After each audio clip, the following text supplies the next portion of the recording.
Ok. C'est bon? Ok. Nous allons prier. Tendre Père, nous te sommes infiniment reconnaissants. Merci parce que tu es celui qui nous soutient à tout moment, Seigneur Dieu des lois. Merci parce que, Seigneur, dans notre marche, nous avons confiance en toi, Seigneur Dieu des lois. Tu as dit que les justes vivront par la foi, Seigneur Dieu des lois. Merci parce que nous avons les regards sur toi, toi le chef et le consommateur de notre foi. Bénis ces moments, Seigneur Dieu des lois. Oui, Seigneur Dieu des lois, parle-nous encore ce soir, Seigneur. Édifie-nous, ajoute quelque chose dans notre marche, Seigneur Dieu des lois.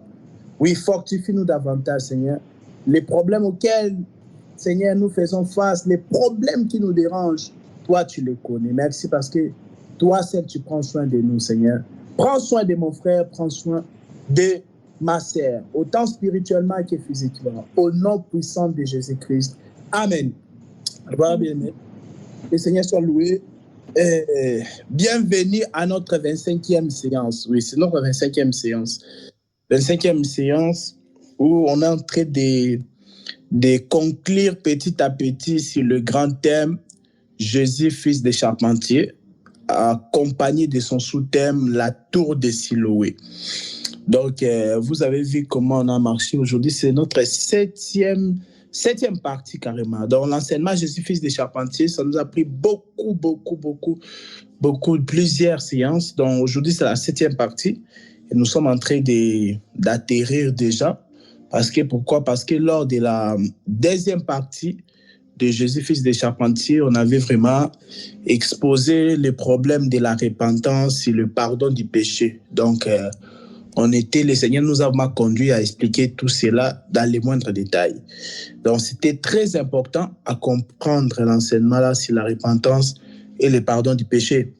Comme je vous avais dit que Luc chapitre 24, verset 47, on dit que la repentance et le pardon du péché devaient être prêchés partout dans le monde entier. Vous voyez, donc c'est la prédication de tous les temps. La prédication qui sauve, c'est ça. La prédication qui sauve, c'est ça. C'est très important. Et quand même, il y a une personne qui m'a posé la question, c'était en dehors des cours ici, en dehors des cours bibliques.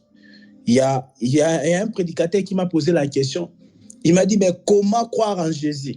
Parce que Actes chapitre 10, verset 43, vraiment soyez attentifs, nous sommes déjà dedans. Actes chapitre 10, le verset 43, on nous dit que les prophètes ont rendu témoignage que quiconque croit en Jésus reçoit le pardon du péché.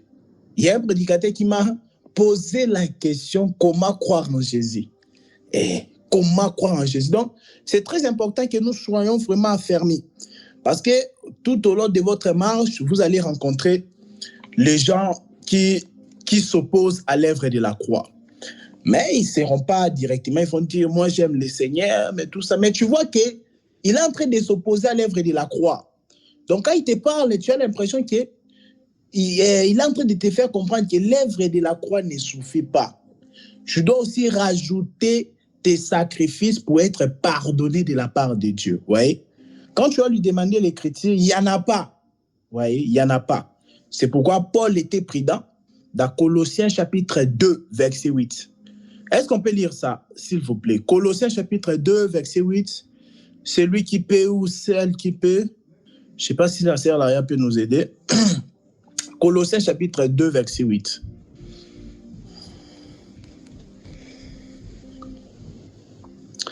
Colossiens 2, verset 8.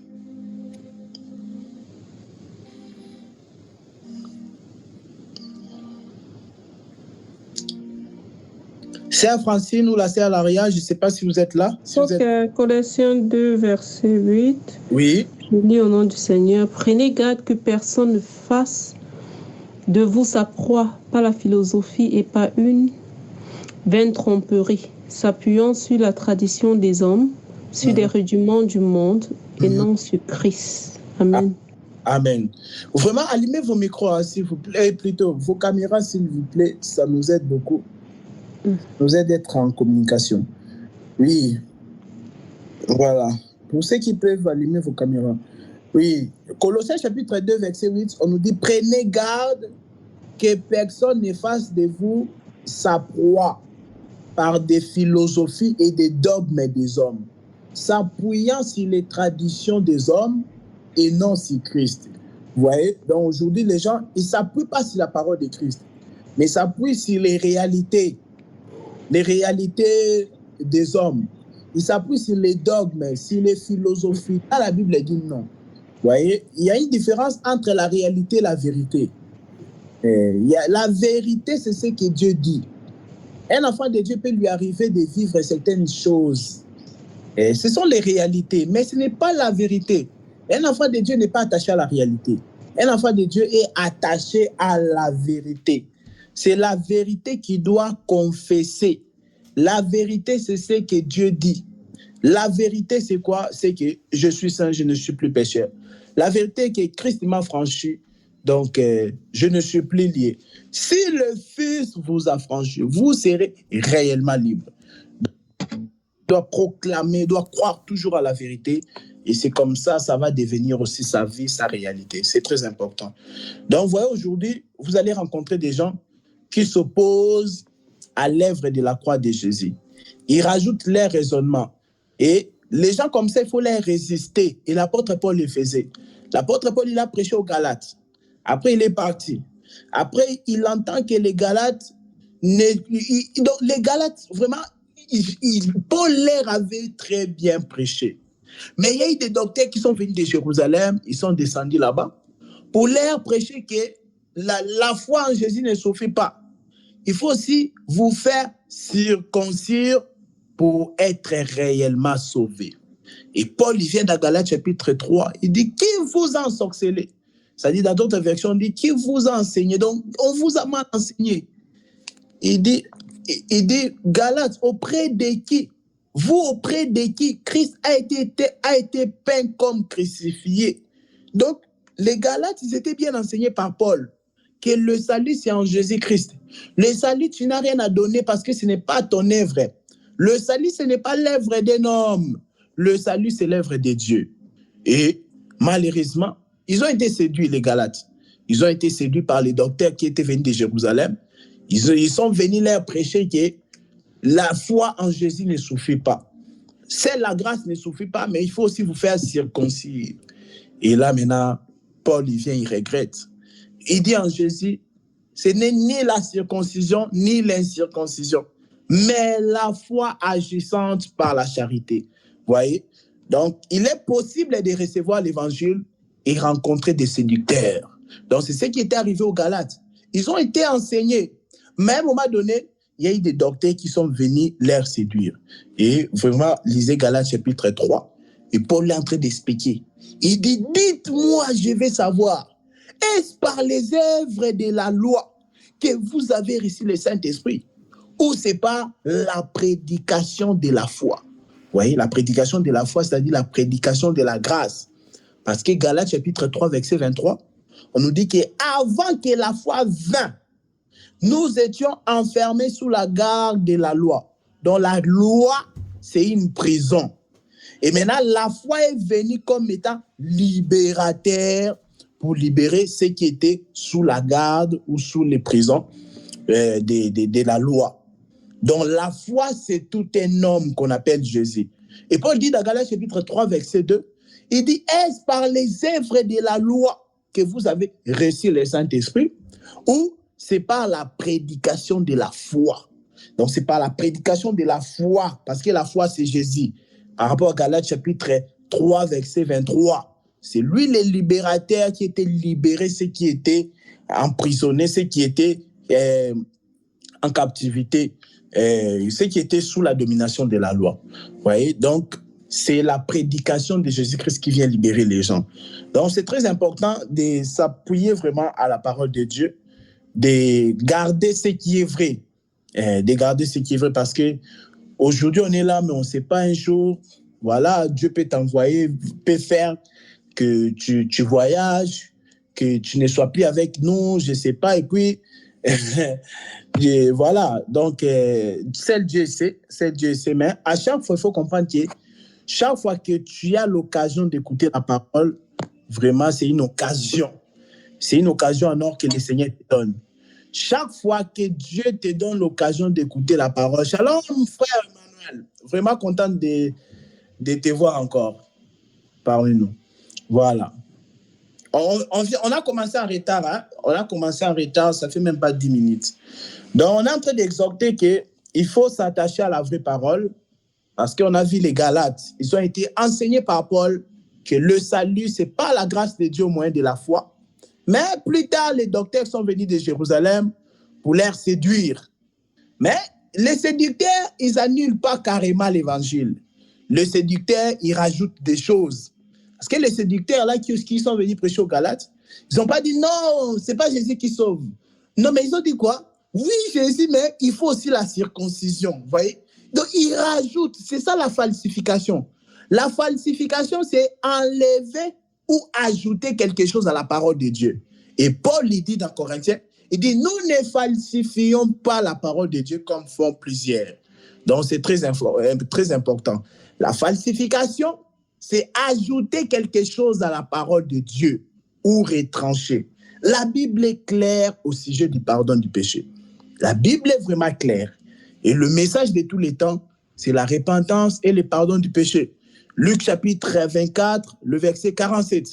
On a dit la repentance et le pardon du péché seraient prêchés à toutes les nations, à commencer par Jésus-Christ, et ça serait prêché au nom du Seigneur. On a expliqué la semaine dernière, il y a 2 semaines, parce que le samedi 3 février, on n'avait pas séance, donc c'était le samedi 27 janvier. Donc on avait expliqué, la Bible dit que la repentance et le pardon du péché seraient prêchés au nom du Seigneur Jésus-Christ à toutes les nations, commençant par Jérusalem. Donc cette prédication de la repentance et le pardon du péché, c'est prêché au nom du Seigneur Jésus. Ce n'est pas au nom d'un prédicateur, non. Quand on dit au nom du Seigneur Jésus-Christ, c'est-à-dire selon le Seigneur. Parce que le nom du Seigneur, par rapport à Apocalypse chapitre 19, verset 13, ok, je suis avec des camarades, ok, d'accord.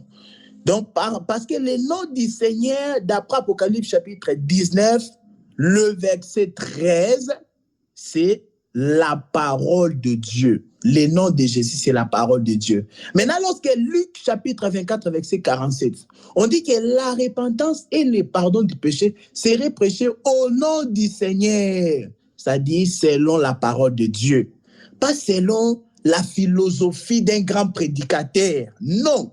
La repentance et le pardon du péché n'est pas prêché au nom d'un prédicateur qui a fait 50 ans ou 80 ans dans les ministères. Non. La repentance et le pardon du péché, c'est prêché au nom du Seigneur Jésus-Christ. Et au nom du Seigneur, le Seigneur, c'est sa parole, c'est l'humilité. Et c'est une prédication qui a tellement l'humilité, c'est pourquoi les gens ne l'acceptent pas. L'évangile de la grâce, l'évangile concernant la bonne nouvelle. On appelle ça la bonne nouvelle. L'évangile n'est pas une nouvelle, non. L'évangile, c'est la bonne nouvelle. Il y a une différence entre la nouvelle et la bonne nouvelle. Parce que la nouvelle, ça peut être, tu sais que toi, tu es lié par les démons parce que tu n'es pas chrétien. Par exemple, quelqu'un qui n'est pas chrétien, on lui dit que toi, tu es lié par les démons, par exemple. C'est une nouvelle, mais ça change quoi? Ça change rien. C'est une nouvelle, mais l'évangile n'est pas une nouvelle. L'évangile, c'est la bonne nouvelle. Pourquoi c'est la bonne nouvelle? Parce que c'est la bonne nouvelle. On t'annonce les pardons du péché. On est en train de t'annoncer que Jésus, avant bien même que tu puisses naître, il t'avait déjà pardonné. Il avait pardonné tous les péchés que tu vas faire. Est-ce pour autant, on est en train d'encourager les gens de vivre dans le péché? Non, loin de là. Apôtre Paul a été clair à ce sujet.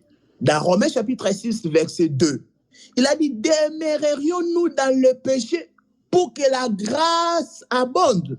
Il a dit, loin de là. Donc, on ne va pas faire exprès de pécher parce que la grâce est là. Loin de là, il a dit, loin de là, c'est-à-dire la question ne se pose même pas. Il a dit, on ne peut même pas se poser ce genre de questions-là. Romains chapitre 6, verset 2. Demeurerions-nous dans le péché pour que la grâce surabonde? Il a dit loin de là, c'est-à-dire la question ne se pose pas. Donc quand on prêche la grâce, Ce n'est pas pour encourager les gens à pécher. Et d'ailleurs, les gens, ils pêchent déjà. Les gens, ils sont déjà courageux sans avoir écouté l'évangile de la grâce. Adam, il était déjà courageux. Adam et Ève, ils ont péché. Ils n'avaient pas écouté les messages sur le pardon des péchés. Ouais, donc ça, ce sont des attaques. On est en train d'attaquer l'évangile. Quand vous entendez quelqu'un dire, quand tu prêches la grâce, tu encourages les gens à vivre dans le péché. Ce sont des attaques. Parce que les gens qui ont péché, ils n'ont pas entendu la prédication de la grâce. La prédication, c'est le pardon du péché. Vous voyez? Ils n'ont pas entendu la prédication sur le pardon du péché. Ils ont péché. Oh, l'évangile sur le pardon du péché encourage les gens à vivre au péché. Non! Les gens sont déjà courageux. Tout le monde est déjà courageux. Dans un domaine, tout le monde est déjà courageux. Tout le monde est déjà courageux. Donc, ça n'a rien à voir. Mais on doit être fidèle au Seigneur. Et un prédicateur, il doit être fidèle à celui qui l'a mandaté. C'est-à-dire la repentance et la prédication du péché. Ce n'est pas que ça doit être prêché au nom d'un homme de Dieu. Non. Parce qu'un homme de Dieu là, cet homme de Dieu là a beaucoup d'expérience dans les choses de Dieu. Et c'est comme ça maintenant la repentance est prêchée en son nom. Non. La repentance est prêchée au nom du Seigneur. Donc, la question était celle-ci. Actes chapitre 10, verset 43. Parce qu'aujourd'hui, on va aborder un Jean par la grâce du Seigneur. La question est celle-ci. Actes chapitre 10, verset 43. On nous dit qu'on reçoit le pardon des péchés en croyant en Jésus-Christ. Vous voyez? Pour recevoir le pardon du péché, il faut croire en Jésus. La question, c'est comment croire en Jésus? Comment tu peux croire en Jésus alors? Vous voyez? Parce que les musulmans aussi croient en Jésus. Les musulmans, ils croient en Jésus. Peut-être les saints des derniers jours là aussi. Ils disent, ouais, bon, Jésus aussi, c'est un prophète, mais après, les prophètes, il est venu maintenant. Joseph Smith, si c'est Joseph Smith, j'arrive pas à bien prononcer son nom. Les prophètes là, des Mormons là. Vous voyez? Donc, il y en a d'autres aussi qui disent, oui, mais Jésus fut un prophète, mais notre dernier prophète, c'est Kimbangu. Les musulmans ils ont dit, non, Jésus, oui, c'est un prophète, mais le dernier prophète, c'est Mohamed. Donc, beaucoup de confessions, beaucoup de religions, ils vont vous témoigner qu'ils croient en Jésus. Mais est-ce comme ça que les enfants de Dieu doivent croire en Jésus? Nous, comment est-ce qu'on peut croire en Jésus? En prenant Ésaïe, s'il vous plaît. Ésaïe, chapitre 56, à partir du verset 3, s'il vous plaît. Un bien-aimé ou une bien-aimée peut nous aider.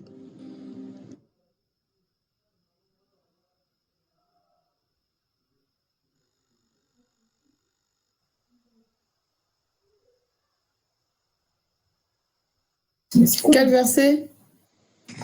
Ésaïe chapitre 55, le verset 3 à 6. 55 ou 57? Ésaïe chapitre 55. Ça va? Pardon. Ésaïe chapitre 53. Ésaïe 53. Ah ouais, c'est ce que je disais. Oui, Ésaïe 53. Verset 3 à 6. 3 à 6, je lis au nom de Jésus. Amen. Méprisé et abandonné des hommes, honneur de douleur et habitué à la souffrance, semblable à celui dont on détourne le visage, nous l'avons dédaigné, nous n'avons fait de lui aucun cas. Cependant, ce sont nos souffrances qu'il a portées, c'est de nos douleurs qu'il s'est chargé, et nous l'avons considéré comme puni, frappé de Dieu et humilié. Mais il était blessé pour nos péchés, brisé pour nos iniquités. Le châtiment qui nous donne la paix est tombé sur lui, et par ses meurtrissures, nous sommes guéris. Nous étions tous errants comme des brebis, chacun suivait sa propre voie, et l'Éternel a fait retomber sur lui l'iniquité de nous tous. Amen. On peut s'arrêter là. Donc ça, c'est une prophétie concernant Jésus. On dit qu'il était frappé pour nos péchés. Vraiment, votre attention, s'il vous plaît, mes bien-aimés. Suivez bien. Parce que là, quelqu'un peut vous demander comment croire en Jésus-Christ. Parce que Actes chapitre 10, verset 43, nous dit que c'est lui qui croit en Jésus, là, le pardon du péché. Mais je vous ai montré que les musulmans aussi croient en Jésus. Plusieurs autres religions aussi croient en Jésus. Mais comment croire en Jésus pour recevoir le pardon des péchés. C'est très important. Nous sommes partis dans Ésaïe chapitre 53, le verset 3 à 6. Donc, là, c'est la prophétie concernant le Christ, Jésus. Maintenant, le verset 5 de Ésaïe 53, on dit qu'il était frappé pour nos péchés, brisé pour nos iniquités. Vous voyez, on dit que le châtiment qui nous donne la paix est tombé sur lui. C'est-à-dire que Jésus nous a sauvés de l'enfer, carrément. Donc, s'il n'était pas mort, on allait vraiment prendre l'autoroute, sans feu rouge, tout ça, sans panneau de CD passage ou quoi, donc directement autoroute enfer. Mais maintenant, nous croyons en Jésus comment? Parce que la Bible dit, c'est de nos fautes qu'il s'est chargé. Il a été frappé pour nos péchés, brisé pour nos iniquités. Ah! Quelqu'un qui croit que Jésus était frappé pour ses péchés, brisé pour ses iniquités, ça dit que la souffrance de Jésus à la croix, c'était pour que ses péchés soient pardonnés. C'est ça, croire en Jésus en réalité. Croire en Jésus pour avoir le pardon du péché, c'est-à-dire que ce qu'il était en train de faire là, c'était pour toi. C'est comme ça que tu es sauvé. Et tu vas voir la démarcation, c'est au niveau de là. Parce que les musulmans ne croient pas que Jésus était crucifié déjà. Déjà, ils ne croient pas que Jésus était crucifié. Ils disent que quand Jésus l'a prié, Père, s'il est possible, à Gethsémane, que cette coupe-ci s'éloigne de moi, mais toutefois, pas ma volonté. Donc, ils ont dit que la prière de Jésus a été exaucée, et en ce moment-là, Jésus était élevé, il a été enlevé au ciel. Et Dieu avait remplacé Judas Iscariote. Donc, Judas Iscariote, c'est lui qui était parti mort à la croix. Quand tu lis ça, tu vas rigoler. Et même au niveau, dans l'islam, là, ils ont aussi la confusion. Parce qu'il y en a, ils disent que Dieu a remplacé Jésus par Judas Iscariote. D'autres disent non, c'est un homme qui s'appelait Serge. En plus, un jour, j'ai déjà partagé ça avec les frères Serge, je pense. Ils ont dit non, c'était un homme qui s'appelait Serge. Il y a eu un savant musulman aussi, il a dit non, c'était pas Judas Iscariote, c'était un homme qui s'appelait Serge. Donc, vous voyez, il y a la confusion même au niveau de... Donc, tout ça pour dire qu'ils ne croient pas à la crucifixion. Mais ils disent que nous croyons en Jésus. Non, ce sont des distractions. Il faut arrêter de nous distraire. Croire en Jésus, c'est croire en Jésus-Christ crucifié. C'est pourquoi l'autre fois, je vous ai dit, Paul dit que lorsque je viens vers vous, j'ai toujours eu la pensée de vous prêcher Jésus-Christ et Jésus-Christ crucifié. Mais vous allez voir beaucoup de prédicateurs, même qui sont dans le christianisme, ils esquivent de prêcher Jésus-Christ crucifié. Mais ils sont là à prêcher seulement Jésus-Christ. Parce qu'il y a Jésus-Christ et Jésus-Christ crucifié. Mais le Jésus-Christ, il n'accorde pas le salut, non. C'est le Jésus-Christ crucifié. Mais beaucoup de prédicateurs vont te dire, ah, tu vois là, quand c'était comme ça, dans l'ombre, c'était Salomon. Salomon, là, il parlait de Jésus, tout ça. Mais jusque-là, il ne te révèle pas encore le pardon du péché. Le pardon du péché, c'est dans Jésus-Christ crucifié. Donc, comment croire en Jésus pour obtenir le pardon du péché? Il faut croire que lorsqu'il était en train de mourir à la croix, c'était pour toi. Parce que la Bible dit, brisé pour nos iniquités. Il a été frappé pour nos fautes, pour nos péchés. Mais toi, tu n'étais pas encore né. C'est ça encore Romains chapitre 4, verset 25. La Bible dit, il a été livré pour nos offenses. C'est ça. Romains 4, verset 25, ça complète Ésaïe 53, verset 5. On dit qu'il a été frappé pour nos péchés. Mais toi, tu n'étais pas encore né quand l'œuvre de la croix s'est passée. Vous voyez? C'est pourquoi quand je dis aux gens que même tes péchés futurs sont déjà pardonnés. Nous, on n'a pas peur, on n'a pas honte de dire la vérité. Tes péchés passés, présents et futurs sont pardonnés en Jésus-Christ.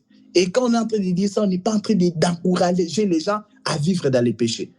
Tout le monde est déjà né ici courageux. Vous voyez? Donc, là, la Bible dit qu'il était mort pour nos péchés, mais nous n'étions pas encore nés. Quel péché on avait fait? C'est là où vous allez voir que les choses de Dieu sont spirituelles.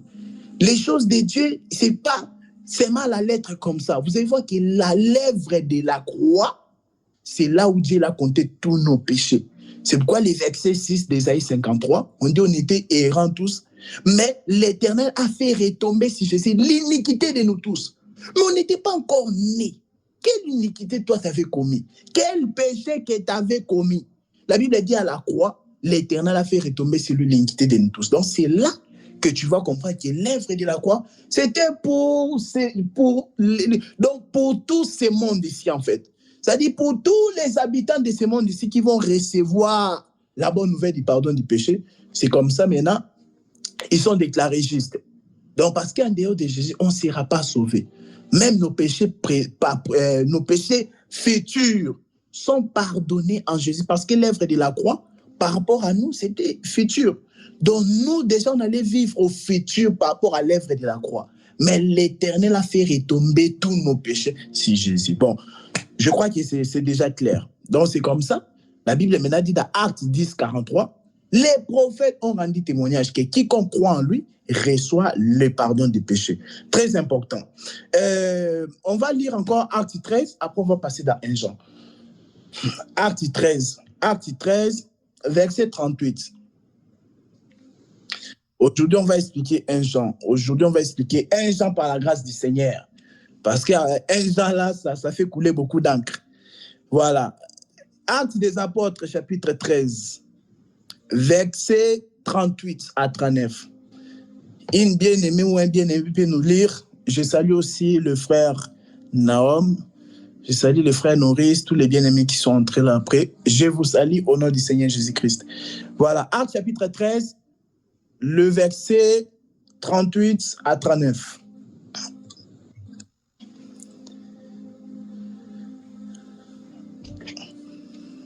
Oui, c'est lui qui est prêt, il peut se lancer. Actes 13, verset 38 à 39.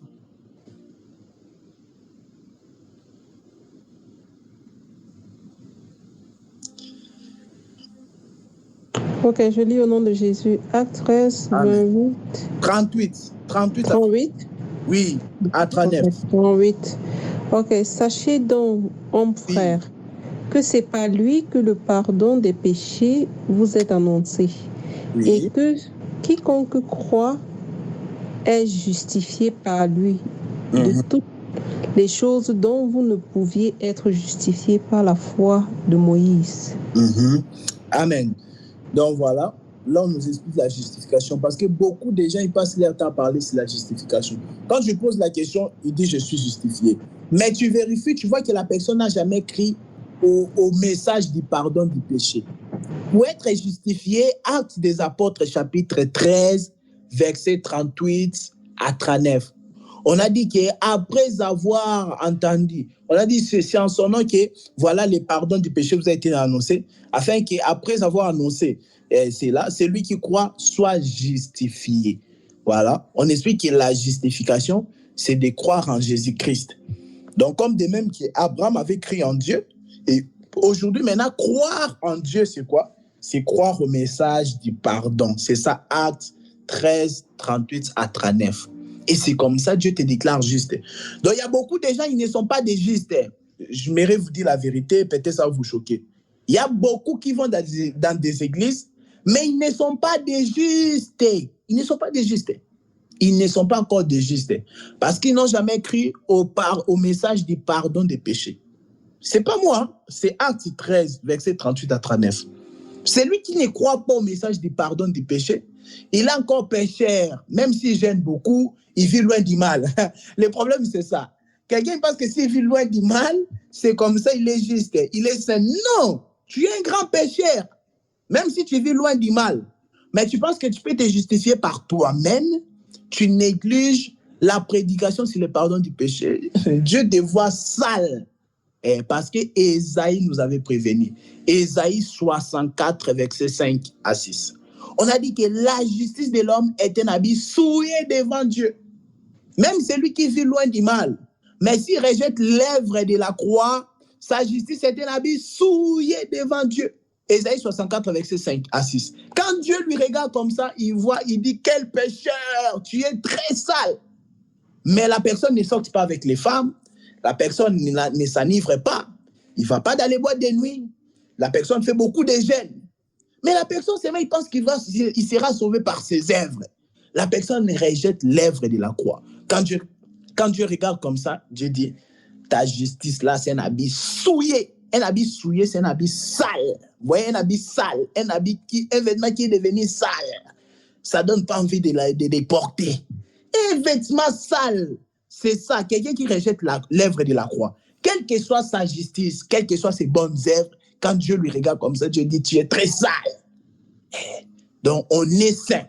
On est juste d'abord en croyant. C'est ça. C'est pourquoi Romains 4 dit, Abraham est cru. Et la justice lui fit imputer. Donc, c'est comme ça. C'est comme ça. C'est pourquoi quand Paul il est revenu auprès des Galates, il dit, qui vous a ensorcelé? La sorcellerie, c'est qu'on vient t'annoncer que tu peux être aussi sauvé par la circoncision. La sorcellerie, c'est qu'on vient te dire que l'œuvre de la croix ne suffit pas. Tu dois rajouter aussi tes offrandes pour être sauvé. C'est ça la sorcellerie. Et Galates 3, verset 1. Il dit, oh Galates, vous auprès de qui Christ a été peint comme crucifié. C'est-à-dire vraiment, les tableaux étaient bien peints, la prédication était très bien claire. Il a été peint comme crucifié. Mais vous commencez à être séduit par les faux docteurs. Il dit, qui vous a ensorcelé? C'est-à-dire, commencez à croire à une autre prédication, que seule l'œuvre de la croix ne suffit pas. C'est pourquoi, quand tu es chrétien, tu dois être assez fort spirituellement. Donc, personne ne vient déranger ta foi. C'est pourquoi Paul, il résistait aux faux frères. Il résistait. Paul avait cette capacité-là de résister aux frères qui venaient prêcher le salut par les œuvres. Aux frères qui venaient faire comprendre aux gens que l'œuvre de la croix ne suffit pas, il faut aussi d'autres choses. Paul était capable de les résister. Et un enfant de Dieu comme ça, pas seulement un prédicateur. Un enfant de Dieu, c'est aussi un résistant. Mais comment tu vas résister si tu n'as pas l'évangile? Ça sera compliqué. Tu vas manquer d'arguments. Tu seras là, on est en train de te pomper des choses, mais tu ne sais pas quoi dire parce que tu n'as rien. Il n'y a rien dans ton ventre. Quand on enseigne, toi, tu es distrait. Vous voyez? Donc, voilà, c'est très important. Donc, la justification, c'est comme ça. Beaucoup, ils chantent aujourd'hui la justification.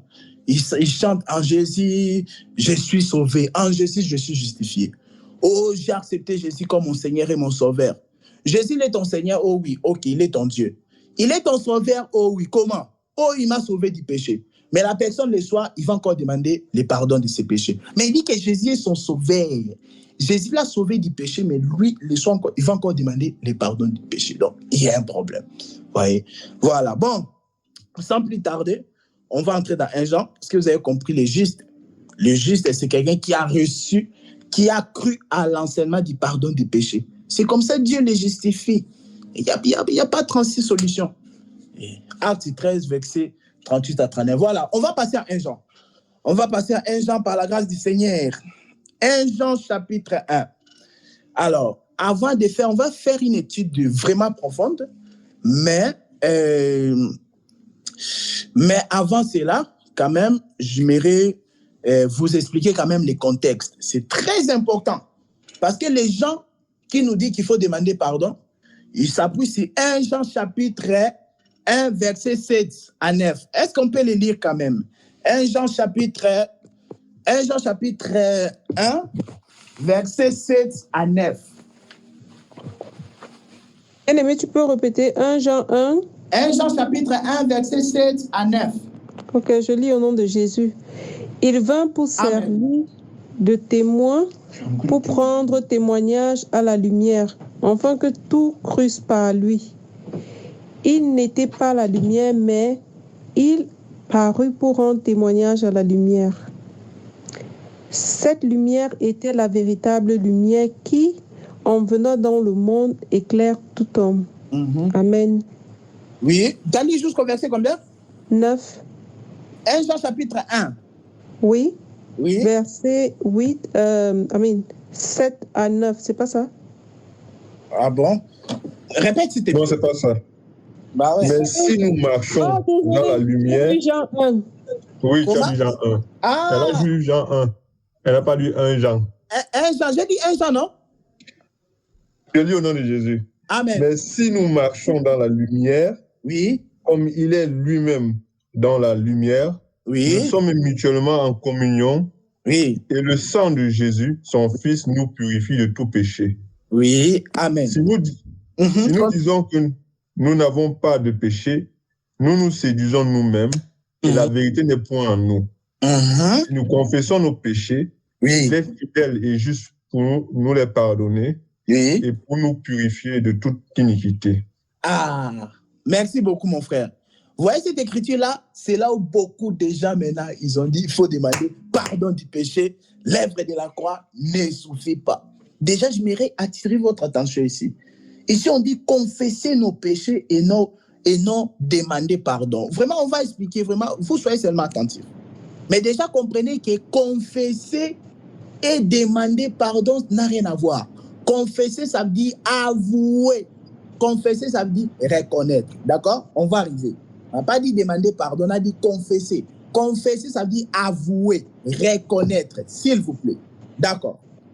Maintenant, avant de faire une étude vraiment approfondie sur 1 Jean, et par la grâce de Dieu, nous savons que la lumière va jaillir d'ici. Donc, à la fin de la séance, là, le Seigneur fera grâce que la lumière puisse jaillir par rapport à 1 Jean, chapitre 1. Maintenant, d'abord, nous devons comprendre bien le contexte, mes bien-aimés.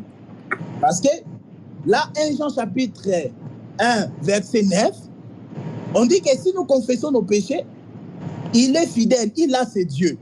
Vous voyez?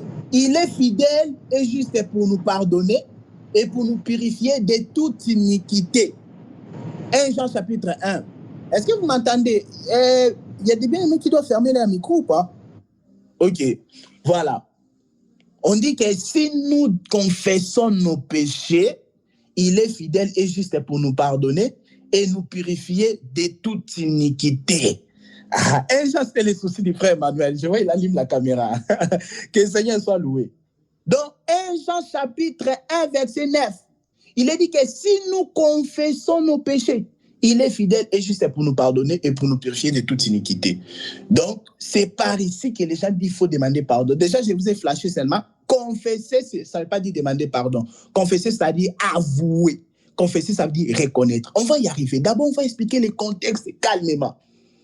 Il s'agit de quoi ici? Parce que si nos péchés sont pardonnés, nous sommes d'accord que nos péchés sont pardonnés.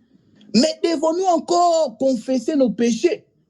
Parce que nos péchés sont déjà pardonnés. On a donné beaucoup des Écritures. D'Ésaïe 53, on a donné beaucoup des Écritures. Si nos péchés sont déjà pardonnés, est-ce que devons-nous encore confesser? J'ai bien dit confesser nos péchés, comme Sam l'indique ce passage. Donc vous savez voir que beaucoup de chrétiens croient qu'ils doivent confesser leurs péchés tous les jours. Imaginez-vous, il y a des gens qui croient qu'ils doivent confesser leurs péchés tous les jours. Sinon, ils ne sont pas pardonnés. Ils ne seront pas pardonnés s'ils ne confessent pas leurs péchés tous les jours. En plus, moi, je dis, ça, en plus, déjà, c'est une confession imparfaite. Parce qu'il y a des péchés que tu ne te rappelles même pas, mon frère. Les gens, ils pensent que péché, c'est voler seulement. Péché, c'est insulter. Non. Péché, c'est aussi au niveau de la tête. Il y a beaucoup de pensées qui te passent là. Jésus dit, quand tu penses déjà, tu pêches. Est-ce que tu te rappelles de tous les péchés là que tu commets tout au long de la journée? Donc, c'est déjà une confession déjà imparfaite parce que tu ne te rappelles pas de tous tes péchés. Maintenant, suivez-nous très attentivement. Donc, il y a des chrétiens qui pensent qu'il faut ils doivent demander pardon du péché tous les jours, sinon ils ne seront pas pardonnés. Et vous allez voir même, il y a des églises vraiment, ils passent des temps vraiment, des parties entières de leur culte pour confesser des péchés comme ça. Il y a des églises comme ça au Congo, vraiment une grande partie de leur culte, ils consacrent ça à la confession du péché. Donc, il faut comprendre que les chrétiens, il n'est pas tenu à confesser ses péchés tous les jours, parce que nos péchés sont déjà pardonnés, mes bien-aimés. Donc, nos péchés, comme j'ai dit, nos péchés, passés, présents et futurs. Donc, nous sommes totalement pardonnés, pas partiellement. Nous ne sommes pas partiellement pardonnés, non. Nous ne sommes pas pardonnés en partie, non. L'évangile, le son doit être clair, mes bien-aimés. Donc, je suis en train de préciser vraiment bien que nous ne sommes pas partiellement pardonnés. En Jésus, nous ne sommes pas pardonnés en partie, non. Nous sommes totalement pardonnés. Donc, nous n'avons pas à confesser nos péchés pour être pardonnés, mes bien-aimés. Pour être pardonnés, on n'a pas besoin de confesser nos péchés. Alors, la question demeure, de quoi un Jean parle?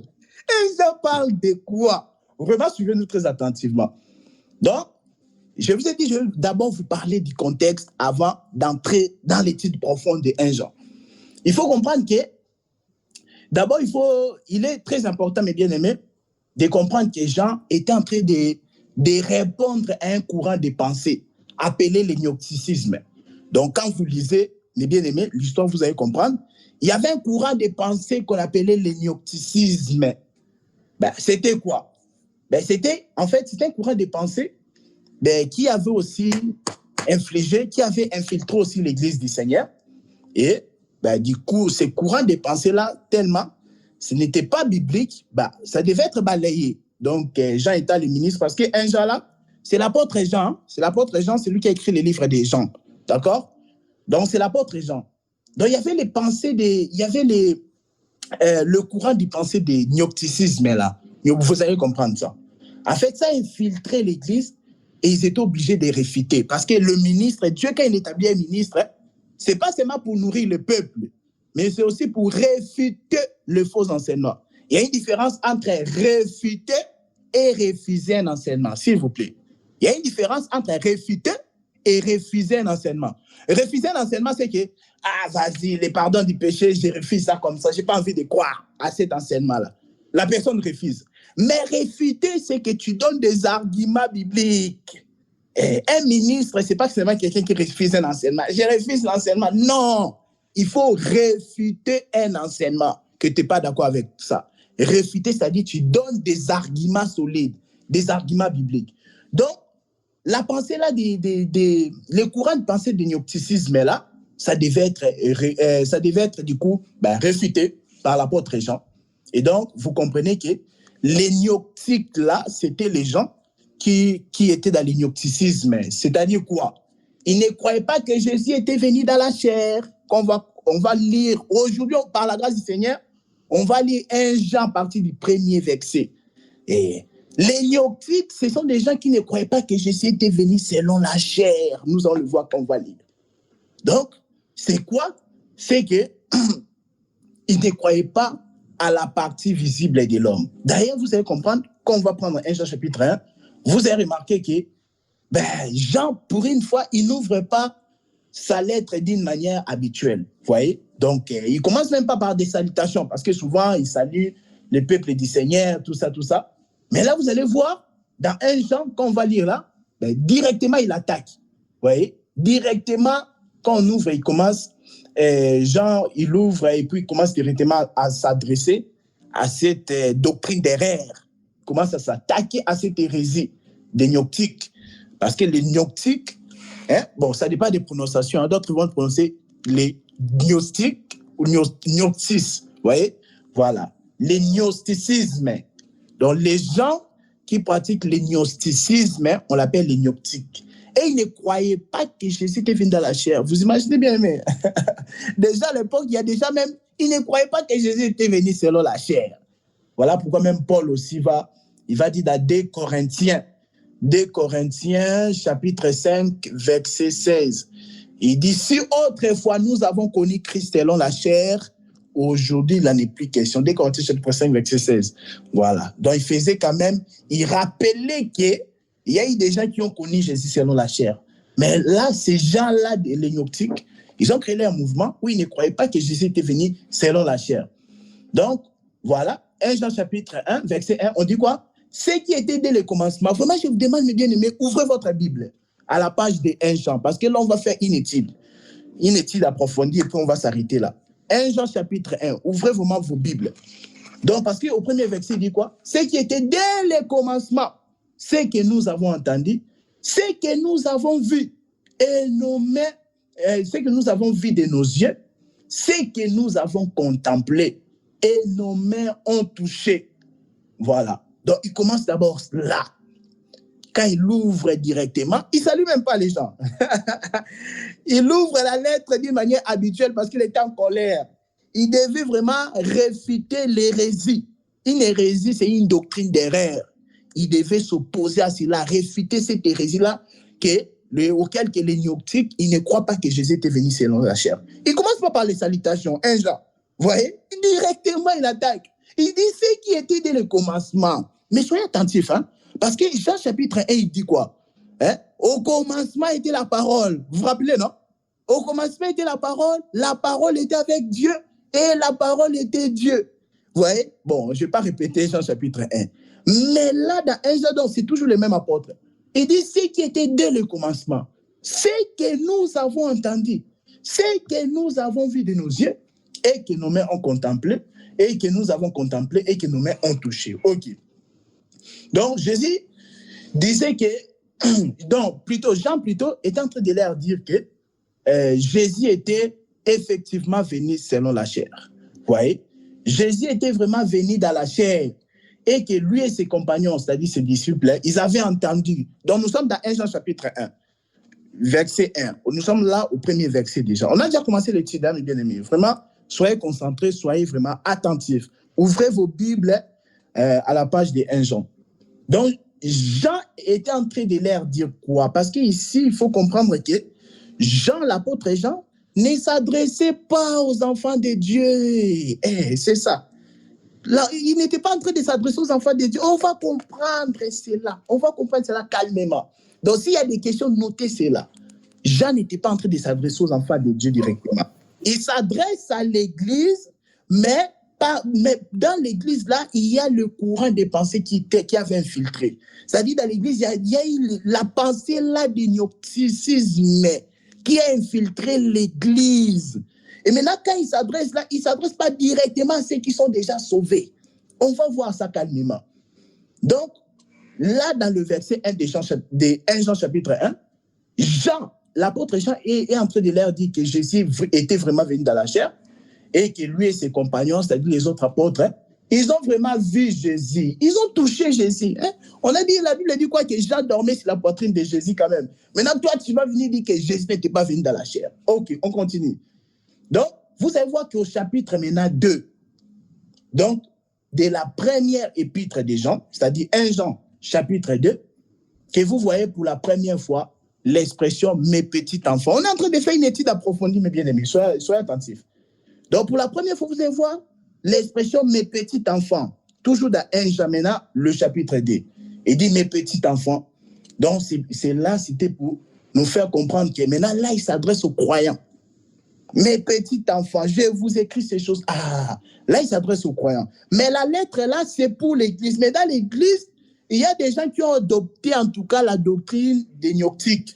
Des gens qui commençaient à ne pas croire que Jésus était venu dans la chair. Donc, c'est ça, je vous ai dit que les gnostiques, là, ils croyaient qu'ils n'avaient pas les péchés. Parce que ce sont des gens, en fait, qui ne croyaient pas à l'aspect physique. Ils ne croyaient pas à l'aspect visible de l'homme. Donc, parce que pour eux, c'est la partie invisible, c'est-à-dire la partie immatérielle de l'homme qui était divine et l'existence matérielle était corrompue. Donc, je ne sais pas si vous me suivez très bien. Les gnostiques, ils ne croyaient pas qu'ils avaient les péchés. Ils ne croyaient pas qu'ils avaient les péchés. Parce que pour eux, c'est la partie invisible, c'est-à-dire la partie immatérielle de l'homme, était vraiment divine. Mais la partie matérielle, la partie visible, était vraiment corrompue. Donc, c'est la raison pour laquelle maintenant, ils rejetaient l'existence physique de Jésus. Ils résistaient l'existence physique de Jésus. Parce que pour eux, la partie divine, c'est seulement la partie immatérielle de l'homme. C'est-à-dire la partie spirituelle, la partie invisible. Voilà pourquoi qu'est-ce qu'ils ont à faire de l'existence de Jésus? Donc, voilà pourquoi ils enseignaient que le Jésus physique n'était pas le vrai Jésus. C'est ça, les gnostiques. Ils étaient en train d'enseigner que le Jésus physique n'était pas le vrai Jésus. Du coup, l'apôtre Jean, il était en train de leur dire que non seulement que Jésus était vraiment venu dans la chair, mais qu'en plus, s'ils reconnaissent et ils confessent leurs péchés, Dieu leur pardonnerait et leur purifierait de toute iniquité. Donc là, nous sommes dans 1 Jean chapitre 1, verset 8 à 9. On va encore revenir. Donc, maintenant, vous allez voir le langage, comme je vous ai dit, au chapitre 2 maintenant, au chapitre 2, au premier verset, la Bible dit quoi? « Mes petits enfants, je vous écris ces choses afin que vous ne péchiez point. Et si quelqu'un a péché, nous avons un avocat auprès du Père, Jésus-Christ le juste. » Au verset 12, il dit, « Je vous écris, mes petits enfants, parce que vos péchés sont pardonnés à cause de son nom. » On va revenir. Donc, au chapitre 12 de 1 Jean chapitre 2, 1 Jean chapitre 2, verset 12. Là, maintenant, il s'adresse à ceux qui sont déjà sauvés. Il dit quoi? Je vous écris, petit enfant, parce que vos péchés sont pardonnés à cause de son nom. Pas à cause parce que vous avez confessé les péchés, non, à cause de son nom. Donc, non seulement il précise qu'il parle aux enfants de Dieu, mais en plus, il est clair sur la question des péchés qui pourraient être commis par ces gnoctiques-là. Donc, et plutôt, qui pourraient être commis par voilà, les enfants de Dieu. Maintenant, ils ont un avocat auprès du Père, hein, les enfants de Dieu, et ils ont un avocat auprès du Père. Leurs péchés leur sont pardonnés. Dans 1 Jean chapitre 2, verset 12. Donc, le même Jean ne peut pas dire aux chrétiens de confesser leurs péchés afin d'être pardonnés, purifiés, et leur dire à la fois que les péchés sont pardonnés. Je répète, le même apôtre Jean ne peut pas dire aux chrétiens de confesser leurs péchés pour être pardonnés et leur dire encore que vos péchés sont déjà pardonnés à cause de son nom. Vous voyez? Parce que dans 1 Jean chapitre 1, verset 9, il dit qu'il faut confesser les péchés. Mais le même Jean-là, il dit maintenant, verset 12, il dit vos péchés sont pardonnés à cause de son nom. Maintenant, les péchés sont pardonnés à cause du nom de Jésus ou parce qu'on les confesse. Vous voyez, mes bien-aimés? Donc, très important. Maintenant, vous allez voir maintenant. Donc, vous avez compris, mes bien-aimés, que même déjà les premiers chrétiens, ils ne demandaient pas le pardon quotidien. Ils n'étaient pas là à demander le pardon quotidien. Vous voyez? Ils n'étaient pas là en train de demander le pardon quotidien dans l'église primitive. Donc, vous allez voir que c'est de la pratique là, la pratique du pardon du péché journalier, c'est pas, vous n'allez pas me donner une écriture où les chrétiens dans l'église primitive étaient en train de demander pardon à Dieu. Parce que c'est contredit Pierre. Les chrétiens de l'église primitive, s'ils demandent pardon à Dieu, c'est contredit Actes chapitre 10, verset 43, qui dit qu'on a déjà le pardon du péché en croyant en Jésus. Vous voyez? En plus, vous allez voir Paul aussi, notre bien-aimé Paul. Paul, lui, il a écrit les 2 tiers des épîtres. Vous voyez dans la Bible, là, les épîtres, quand on parle des épîtres. Paul, lui, il a écrit les 2 tiers des épîtres aux églises. Mais il n'a jamais fait mention là, de demander pardon, tout ça, de confesser les péchés. Vous voyez, même dans l'église de Corinthe, vous imaginez, où il y avait les désordres, vous savez les désordres qui régnaient à l'église de Corinthe. Mais vous allez voir, il y avait des péchés graves, je ne vais pas les citer. Il y avait des péchés graves à l'église de Corinthe. Mais vous allez voir que Paul ne disait pas d'aller confesser leurs péchés.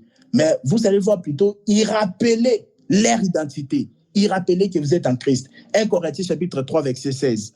Paul disait par exemple, ne savez-vous pas que vous êtes le temple de Dieu et que l'Esprit de Dieu habite en vous? Vous voyez? Donc voilà.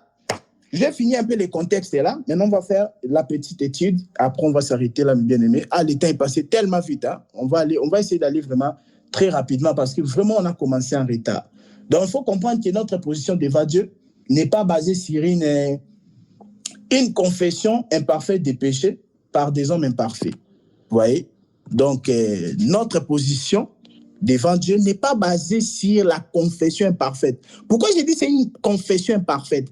Parce qu'il y a des péchés même que tu ne te rappelles pas. Et toi, tu penses vraiment parce que tu confesses là, il y a des péchés que tu ne te rappelles pas. Les péchés, ce n'est pas voler, c'est aussi penser. Quand tu penses mal là, c'est un péché.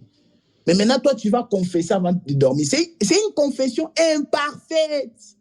Donc, tu crois maintenant que tu vas recevoir le pardon par une confession imparfaite. Donc, notre position devant Dieu n'est pas basée sur ça, mais c'est basé vraiment sur le sacrifice de l'offrande du corps de Jésus. Très important. Je ne sais pas si vous avez déjà des questions jusque-là. Jusque-là, je fais juste les contextes. Frère Serge, permettez-nous qu'on puisse aller jusqu'au 21 maximum. On va jusque-là, je vais juste te raconter les contextes encore. Allô, est-ce que vous m'entendez? Sœur, Laria, mes frères Naom, vous êtes là? Oui. C'est facile. Ouvrez vos micros. Oui. On a commencé en retard. Permet qu'on puisse aller jusqu'à 20h. Oui. Permettez en plus, la semaine prochaine, en fait, je ne sais pas si je vous ai dit, il y a eu une imprévue là de la dernière minute. donc je ne saurais pas être là, donc c'est vraiment compliqué. J'ai voulu faire le nécessaire, si on pouvait même prendre 30 minutes, mais ça reste vraiment compliqué. Mais à partir de la semaine prochaine, vraiment, on ne va plus décaler. Donc, il y aura chaque samedi, vraiment, on ne va plus annuler des séances. Donc, supportez qu'on part jusqu'à 20h, vraiment. Donc, nous prenons 1 Jean, rapidement. Nous sommes maintenant dans 1 Jean. Je vous ai parlé du contexte. C'est que l'apôtre Jean, quand il a envoyé cette lettre à l'église, il s'adressait au courant des pensées des gnoptiques là. Il ne croyait pas à la partie visible de l'homme. Il disait que l'aspect visible de l'homme est corrompu. C'est la partie immatérielle et divine. C'est ça les gnoptiques. Leur mouvement là a infiltré l'église. C'est-à-dire dans l'église, il y avait des personnes qui venaient à l'église, mais qui croyaient que Jésus n'était pas venu dans la chair. Donc l'apôtre Jean est un ministre, était un défenseur. Il doit balayer ces choses-là. Maintenant, nous sommes dans 1 Jean. On est en train de lire. Vraiment, je pense que tout le monde a sa Bible. Je lis, parce qu'on a fini à 20h là. Ce qui était dès le commencement, c'est que nous avons entendu, ce que nous avons vu de nos yeux, ce que nous avons contemplé et que nos mains ont touché. Concernant quoi? Concernant quoi? Répondez. Concernant quoi? Est-ce que vous êtes en train de lire ensemble? La grâce. Oui, il dit concernant quoi? Ce que nous avons vu, tout ça, nous avons contemplé. Il dit concernant la parole de vie. Il parle parce qu'il devait éclairer que Jésus était venu dans la chair. Il a dit, nous avons vu. Moi, j'ai dormi sur la poitrine de Jésus. Mais vous, les gnoptiques, vous venez dire. Vous voyez, à chaque époque, il y a toujours des hérésies, des fausses doctrines qui infiltrent. Il y a toujours des fausses doctrines. Les ministres doivent être capables de réfuter les faux enseignements. Très important. Mais maintenant, ils ont dit quoi concernant la parole de vie? Parce que c'est Jean qui avait enseigné dans Jean chapitre 1. Au commencement était la parole. La parole était avec Dieu. La parole était Dieu. La parole s'est faite chair. C'est lui maintenant qui vient éclairer ici. Nous sommes dans le verset 2. Et la vie a été manifestée et nous l'avons vue. Et nous lui rendons témoignage. Et nous vous annonçons la vie éternelle. La question ici, mes frères, répondez-moi, allumez vos caméras. Il dit, je suis en train de vous annoncer la vie éternelle. On annonce la vie éternelle à ceux qui sont sauvés ou à ceux qui ne sont pas encore sauvés? C'est une question pour vous. Est-ce que vous pouvez me répondre? Parce que dans sa lettre-là, il est en train d'annoncer la vie éternelle. Avant d'arriver au verset 7, au verset 9, il dit ici, le but, on est en train de vous annoncer la vie éternelle. Jean annonce la vie éternelle. On annonce la vie éternelle à ceux qui sont déjà sauvés ou à ceux qui ne sont pas encore sauvés? Ça, c'est une question pour vous. Allumez vos caméras. Et plutôt vos micros. Répondez. On annonce la vie éternelle à qui? À ceux qui sont sauvés ou à ceux qui ne sont pas encore sauvés? À ceux qui sont sauvés. Oh, la vie éternelle. Ceux qui sont sauvés, ils ont la vie éternelle. Ils ont la vie déjà. Hein? Ils ont déjà la vie éternelle. Oui. Ils ont déjà la vie éternelle. Donc à ceux qui ne l'ont pas. Voilà. Hein, c'est Francine, c'est ça. Okay. Ceux qui ont déjà la vie éternelle, ils ont la vie éternelle. La vie éternelle ne se perd pas. Maintenant, il dit ici, verset 2, il dit, et nous vous annonçons la vie éternelle. Qui était auprès du Père? S'il vous plaît, ayez vos Bibles devant vous. C'est une étude de 1 Jean. 1 Jean ici, on devait le faire, donc on les décalait toujours. Vraiment, aujourd'hui, le Seigneur a permis qu'on puisse faire une étude approfondie. Il dit quoi?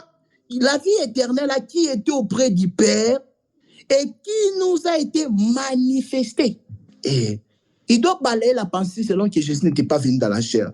Maintenant, il dit quoi? Ce que nous avons vu, verset 3, et nous avons entendu, nous vous l'annonçons à vous aussi, afin que vous aussi, vous soyez en communion avec nous. Ah, vous voyez la différence, hein? Il s'adresse aux païens qui sont dans l'église, les gnoptiques là, qui ne croient pas. Parce que quelqu'un qui ne croit pas que Jésus était venu dans la chair, c'est un païen, mes bien-aimés. Quelqu'un qui ne croit pas que Jésus était venu dans la chair, c'est un païen. Pourquoi? Parce que Jésus qui n'est pas venu dans la chair, c'est-à-dire il n'a jamais versé le sang. Parce que quand Jésus il a pris la chair, c'était pour verser le sang. Quelqu'un qui ne croit pas que Jésus était venu dans la chair, c'est pareil qu'un musulman qui ne croit pas que Jésus était mort. Et tous, ce sont des païens. Il faut bien dire les choses. Les musulmans sont des païens. Sont des païens. Voilà, très important. Mais maintenant, il dit quoi?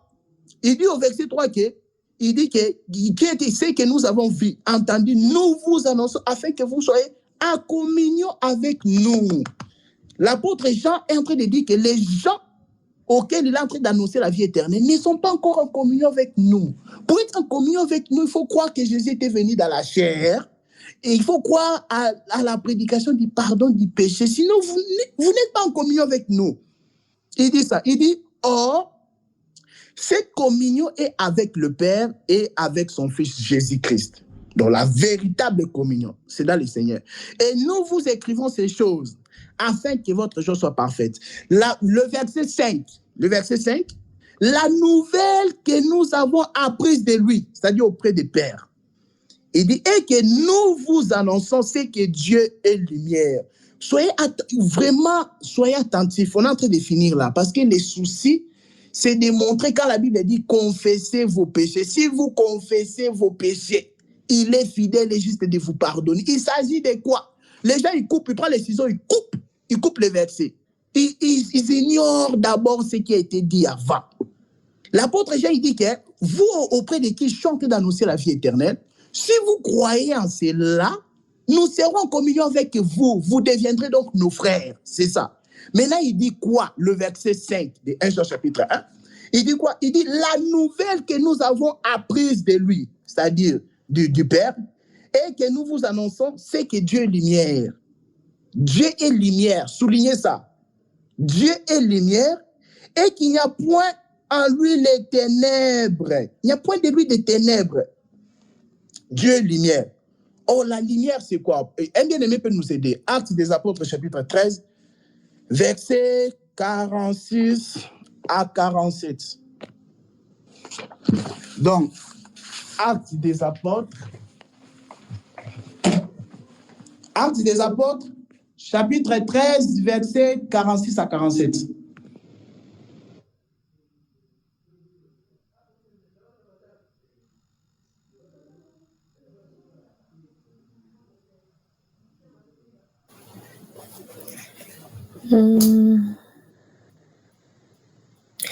Paul et Barnabas leur diront avec assurance, c'est à vous premièrement que la parole de Dieu devait être annoncée. Mais puisque vous la repoussez et que vous jugez vous-même indigne de la vie éternelle, voici, nous nous tournons vers les païens, car ainsi nous l'a ordonné le Seigneur. Je t'ai établi pour être la lumière des nations, pour porter le salut jusqu'aux extrémités de la terre. La lumière, c'est pour apporter quoi? Le salut jusqu'aux extrémités de la terre. Ok, Dieu est lumière. La lumière, c'est-à-dire le salut. En Dieu, il y a le salut, d'accord. La lumière, on est en train de faire l'étude de 1 Jean. Nous sommes qu'au verset 5 là, c'est jusqu'au verset 9. Donc, ça va finir. Donc, là, d'ici 15 minutes maximum, on aura fini. Il dit la nouvelle que nous avons apprise de lui et que nous vous annonçons, c'est que Dieu est lumière. Parce que lui, il est en communion avec Dieu. Il a dit Dieu est lumière. Or, lumière par rapport à Actes chapitre 13, verset 47, lumière, c'est le salut. Et Paul, il explique cela. Il dit pour annoncer le salut. C'est pourquoi quand toi aussi tu dis que tu es lumière, bien-aimé, tu dois annoncer le salut. Même tout autour de toi, même s'ils ne croient pas, c'est pas grave. Mais la mission des lumières, c'est de briller, c'est d'éclairer. L'évangile que tu as, ce n'est pas pour que tu puisses les garder seulement toi-même. Tout en pensant à la doctrine de la prédestination qui te rend paresseux dans la tête. Oh, ceux qui seront sauvés, ils seront sauvés. De toute façon, moi, j'annonce pas. Non. La doctrine de la prédestination n'est pas là pour nous rendre paresseux, mes bien-aimés. Mais la lumière, c'est pour annoncer le salut. La lumière doit annoncer le salut. Maintenant, on continue. Il dit que Dieu est lumière et qu'il n'y a point de ténèbres. Il n'y a point de ténèbres en Dieu. Mais vous allez voir les ténèbres, c'est quoi? Prends Actes maintenant. Actes, verset 16. Toujours Actes 16, verset 17. Nous sommes en train d'arriver à la fin de notre étude concernant 1 Jean. Actes 16, verset 17, pardon. On a dit la lumière, c'est le salut. Ou la voie du salut. Actes 16, 17, il est dit quoi? Et se mit à nous suivre, Paul et nous. Elle criait, ces hommes sont les serviteurs de Dieu très haut Oui. Et ils vous annonceront la voie du salut. Ah, on a dit que les apôtres, l'apôtre Paul, c'est un serviteur de Dieu qui annonce la voie de quoi? C'est là, il annonce la voie de quoi? Paul, il annonce la voie de quoi? La voie du salut. La voie du salut. Rappelez-vous que la lumière par rapport à Actes 13, verset 47, c'est ça le salut. D'accord? Donc, la lumière, c'est ça le salut. Mais maintenant, on dit quoi? Que les apôtres sont en train d'annoncer la voie du salut. Donc, la lumière, comme c'est le salut par rapport à Actes 13, 47, mais maintenant, cette lumière-là qui est le salut, on dit c'est la voie du salut. En d'autres termes, donc, la voie du salut, c'est ça la lumière, la voie de Dieu. Très important. Maintenant, là, on dit quoi? Dans 1 Jean, on dit il n'y a point de ténèbres en Dieu. Les ténèbres, c'est quoi? C'est la voie des pécheurs. Et donc, la voie de Dieu, c'est la voie du salut. La voie, pas la voie de la parole, la voie de la direction. La voie de Dieu, c'est la voie de la lumière, c'est la voie du salut. C'est différent de la voie des pécheurs parce que Ésaïe 55, lis ça quand même, juste le verset 7. Ésaïe 55, verset 7. On est en train de terminer, mes bien-aimés, soyez patients. Samedi prochain, on n'aura pas séance malheureusement, mais après ça, vraiment, on ne va plus annuler, on ne va plus du tout annuler. Ésaïe 55 ou 57? 55, verset 7. Il est dit quoi? 55, verset 7. Comprenez, la voie de Dieu, c'est la voie du salut, la voie de la lumière. Oui, il est dit quoi? Que le méchant abandonne sa voie et l'homme d'iniquité ses pensées. Qu'il retourne à l'Éternel qui aurait pitié de lui, à notre Dieu qui ne se lasse pas de pardonner. Oui, que le méchant abandonne sa mauvaise voie, donc le méchant sa voie. Et Dieu, il a aussi sa voix. La voix de Dieu, c'est la voix du salut, la voix de la lumière. Les gnostiques là qui ne croyaient pas que Jésus était venu selon la chair, ils étaient dans la voie des pécheurs, dans la voie du méchant. C'est pourquoi, donc on comprend qu'ici, on est en train de s'adresser aux païens, les gnostiques qui est aussi dans l'église. On est en train de s'adresser à eux. Que Dieu est lumière. Pour que tu sois en communion avec Dieu, il faut accepter la bonne nouvelle. La nouvelle que nous vous annonçons. Maintenant, il dit et qu'il n'y a point de ténèbres en Dieu. Verset 6, nous tendons vers la fin. Verset 6 de 1 Jean, il dit si nous disons que nous sommes en communion avec lui. Là maintenant, attention ici. Là maintenant, l'apôtre Jean, il se met ensemble avec eux. Il dit si nous disons, il s'est mis ensemble avec les gnostiques là. Il dit si nous disons que nous sommes en communion avec lui, avec Dieu, et que nous marchons dans les ténèbres, nous mentons et nous ne pratiquons pas la vérité. Parce que quand tu es dans la lumière, tu n'es pas dans les ténèbres. La lumière, c'est la voie du salut. Actes chapitre 16, verset 17. C'est ça la voie du salut, la voie de Dieu. Mais la voie des méchants, c'est la voie des pécheurs. Il dit que ce n'est pas possible de dire que nous sommes dans la voie du salut, la voie de la lumière, la voie de Dieu, et être en même temps dans la voie des ténèbres. Très important. On continue maintenant. Nous sommes dans le verset 7. Mais si nous marchons dans la lumière, comme lui-même est dans la lumière, nous sommes mutuellement en communion. Et le sang de Jésus-Christ, son Fils, nous purifie de tout péché. Il dit, si nous disons que nous n'avons pas de péché, attention, ici, au début déjà, regardez, au verset 1 jusqu'au verset 6. Oui, si nous disons que nous sommes, voilà, au verset 1 jusqu'au verset 5 de 1 Jean, l'apôtre Pierre, l'apôtre Jean, il s'était mis à part, il est en train de leur prêcher.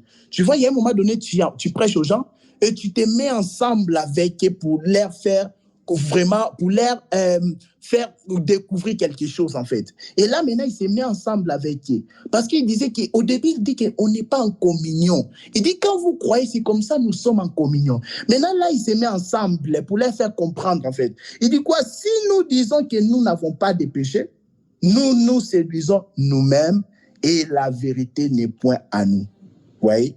Or, avant, il avait dit il est en communion avec Dieu. Il n'avait pas dit les autres là, non. Il a dit que lui, il est en communion avec Dieu. Il est dans la lumière, dans la voie du salut, dans la voie de Dieu. Quelqu'un qui est dans la voie du salut, dans la voie de Dieu, il n'a plus de péché. C'est ce que je vous avais dit l'autre fois. Ces péchés ne comptent plus parce que c'est injuste, un bon arbre qui ne produit pas de mauvais fruits. C'est ça maintenant, Jean, il est en train de dire. Il dit, si nous disons que nous n'avons pas de péché, nous nous séduisons nous-mêmes. Donc, il s'est mis à leur place avec eux maintenant. Parce qu'il comprenait qu'ils n'étaient pas du tout en communion. Mais là, il se met avec eux pour faire sortir une idée. Il dit, nous nous séduisons nous-mêmes et que la vérité n'est point en nous. Et verset 9, maintenant, là on va finir. Si nous confessons nos péchés, il est fidèle et juste pour nous les pardonner et pour nous purifier de toute iniquité. Les gnoctiques là qui ne croyaient pas que Jésus était venu dans la chair, il est important pour eux de confesser. Confesser, ce n'est pas demander pardon. Confesser, c'est reconnaître. Il faut reconnaître que tu étais dans l'erreur. C'est comme ça la repentance. C'est-à-dire, tu reconnais que tu étais dans la fausse, tu étais vraiment en erreur. Tu étais dans la voie des péchés. Quand tu reconnais cela, et maintenant tu crois à la bonne nouvelle, c'est comme ça que tu deviens juste. Il dit, si nous confessons nos péchés, on n'a pas dit si vous demandez pardon. Non. On a dit si nous confessons. Confesser, ça veut dire reconnaître. Confesser, ça veut dire avouer. Il dit, si nous confessons nos péchés, il est fidèle et juste pour nous les pardonner. Donc l'apôtre Jean s'est mis ensemble avec eux. Il s'est mis ensemble avec eux pour pas les sentir, pour pas qu'ils se sentent tout seuls. Il veut les gagner en Christ. Parce qu'au début, il faisait la différence. Il dit, nous sommes en communion avec lui et que vous êtes dans les ténèbres. Il dit, si nous confessons nos péchés, il est fidèle et juste pour nous les pardonner et nous purifier. Il dit quoi? Il est fidèle et juste pour nous les pardonner et pour nous purifier de toute iniquité. Donc, c'est ça. Si nous disons que nous n'avons pas de péché, donc il répète le verset 8 là. Donc, vous voyez, dans la confession, c'est reconnaître. Confesser que Jésus était venu dans la chair, c'est très important. Je vous ai dit, le gnosticisme là, c'était les courants de pensée qui avaient infiltré l'église du Seigneur. Ils ne croyaient pas à l'aspect physique de Jésus. Quelqu'un qui ne croit pas à l'aspect visible de Jésus, quelqu'un qui ne croit pas que Jésus était venu dans la chair, c'est un païen. Parce que c'est le Jésus physique qui nous sauve. Le Jésus esprit ne nous sauve pas. Il est le Père, il est dans l'éternité. Mais il faut qu'il bouge. Il faut qu'il quitte l'éternité, venir dans les temps, nous sauver. Nous sauver, c'est verser le sang. Donc, et les gens qui ne croient pas que Jésus était venu dans la chair, et les musulmans qui ne croient pas que Jésus était mort, et tous ils sont dans le même panier. Ce sont des pécheurs, ce sont des païens. Ce sont des païens. Maintenant, il dit qu'il faut reconnaître. Il ne s'adresse pas au peuple de Dieu. Regardez maintenant. Regardez. Au verset 2, il s'adresse aux enfants de Dieu. Il dit, mes petits enfants, je vous écris. Donc, dans l'église, donc, il y avait aussi les païens. Donc, il s'adressait, là, le chapitre 1, il s'adressait aux gnostiques, aux païens. Maintenant, c'est seulement à partir du chapitre 2 qui s'adresse aux enfants de Dieu. Il dit, mes petits enfants. Depuis tout à l'heure, vous n'avez pas vu l'expression, mes petits enfants. Dans le chapitre 1, vous n'avez pas vu l'expression, mes petits enfants. Il dit, je vous écris ces choses afin que vous ne péchez point. Et si quelqu'un a péché, nous avons un avocat auprès du Père, Jésus-Christ le juste. Il dit quoi? Il est lui-même une victoire. Voilà. Le verset 12. Est-ce que vous pouvez lire le verset 12? 1 Jean 2, verset 12. Il est dit quoi? 1 Jean 2, verset 12. Un bien-aimé peut nous lire ça. Je vais lire verset 12. Oui. Je vous écris, petits enfants, parce que vos péchés vous sont pardonnés à cause de son nom. Est-ce qu'on a dit vos péchés sont pardonnés parce que vous avez confessé ou vous avez demandé pardon? Là, il est écrit quoi? Répète, s'il te plaît. Je vous écris, petits enfants, parce que vos péchés vous sont pardonnés à cause de son nom. Voyez, ça, c'est la grâce de Dieu. Et Dieu ne te pardonne pas parce que tu offres ta confession. En plus, je dis ta confession, c'est une confession imparfaite. C'est une confession imparfaite parce que tu oublies tout ce que tu avais fait. Tes péchés en pensée, tu oublies. C'est une imparfaite. Donc, une confession imparfaite. Dieu ne va pas se reposer sur ça. Une confession imparfaite. Vous voyez, Dieu ne peut pas se reposer sur ça. Donc, notre position devant Dieu n'est pas basé sur la confession imparfaite des péchés journaliers. Ça, ce n'est pas dans la Bible. C'est pourquoi je dis toujours un sage, hein, mes bien-aimés. Un sage est celui qui remet en question tout ce qu'on a appris. Un sage doit remettre en question tout ce qu'on a appris. S'il comprend ça, c'est une fausseté, il doit rejeter. Parce que ton âme a de la valeur. Vous avez été racheté à un grand prix. Ne devenez pas esclaves des hommes. 1 Corinthiens 7, 23. Donc vous avez vu que nos péchés sont pardonnés, non à cause parce qu'on confesse, mais à cause de son nom. Et son nom, c'est la parole. C'est sa volonté qui devait se faire. C'est l'œuvre de la croix. Mais maintenant, continue. Le verset 13, continue. Il continue. Je vous écris, Père, parce que vous avez connu celui qui est dès le commencement. Dès le commencement. Les chrétiens connaissent celui qui était dès le commencement. Quand vous lisez Jean chapitre 1, on disait au commencement était la parole. La parole était avec Dieu. La parole était Dieu. Et verset 14, on dit la parole s'est faite chair. Continue, c'est l'arrière. Je vous écris, jeunes gens, parce que vous avez vaincu le malin. Ah, excuse-moi. Vous avez vaincu le malin. Le malin veut te faire croire que le salut s'obtient par les œuvres. Mais non, le salut est obtenu, le pardon est obtenu en son nom. C'est à cause de lui, c'est pas à cause de nous. On a vaincu les malins. Continue.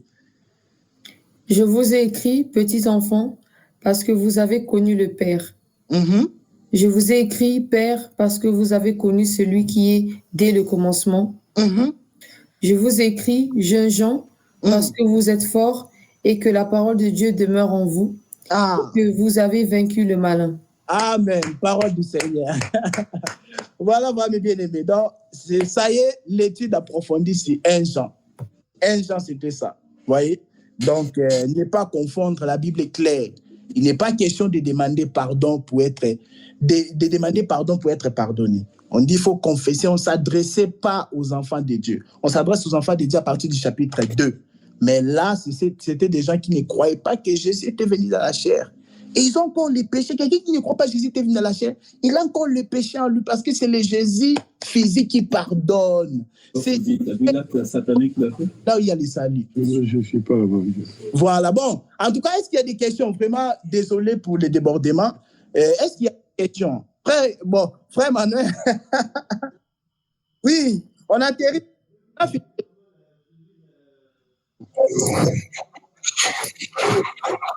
Oui, il y a une petite question. Ah, une petite question. Oui. C'est vrai. Un enfant de Dieu ne confesse, vous dites, ne confesse pas de péché. Hein? Ne demande pas pardon. Un enfant de Dieu ne demande pas pardon. C'est comme ça. Non, pardon à Dieu. Le pardon entre les humains, c'est normal. Ça ne nécessite pas. À Dieu. Non, je sais si, hein. Le pardon entre nous les humains, c'est normal parce que ça ne nécessite pas le sang. Si je te fais du mal, je te demande pardon. Si tu me fais du mal, je te demande pardon. Mais envers Dieu, il faut le sang. Quel sang tu présentes à Dieu? Parce que le sang de Jésus a séché le jour-là à la croix. Aujourd'hui, quand tu demandes pardon, Dieu ne pardonne pas en dehors du sang. Hébreux 9, 22. Oui, vas-y mon frère. Le pardon entre les humains, oui. Que veut dire les mots branchés? La parole, on dit que nous branchons tantôt d'une manière, vous avez répété ça ici.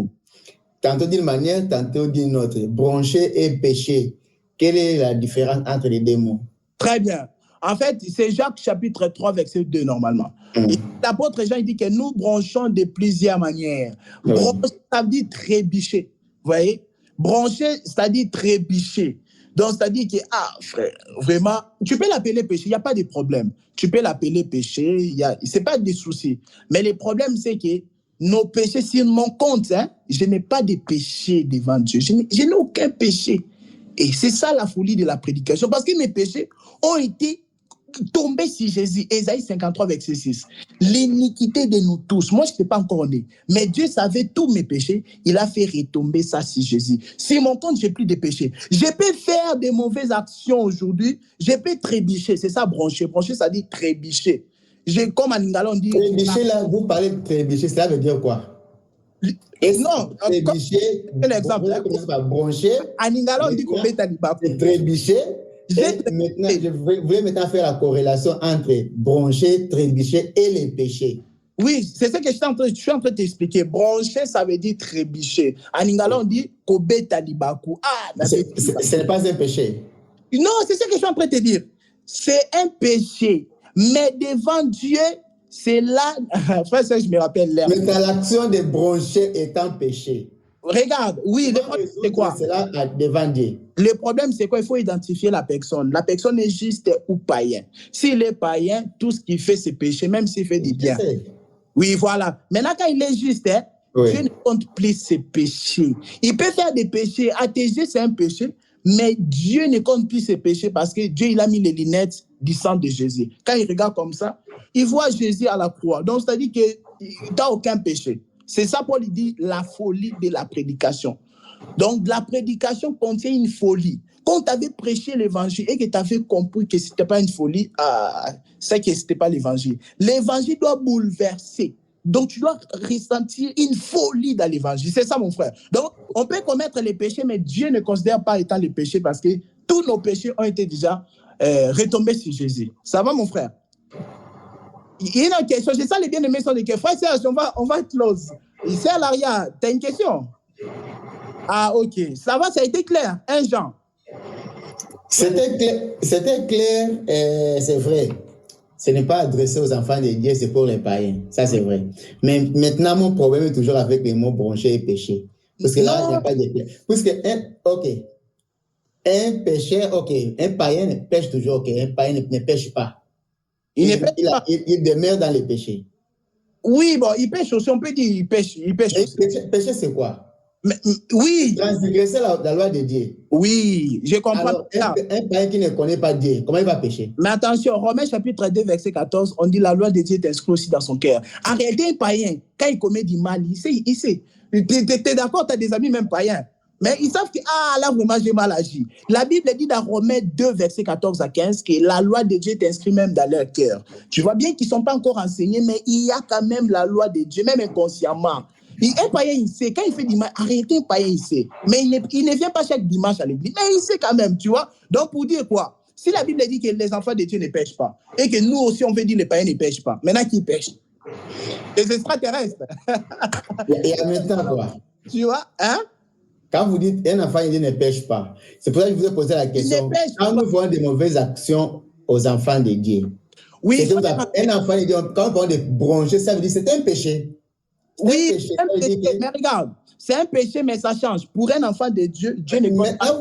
Maintenant, excusez-moi, vous mettez quoi?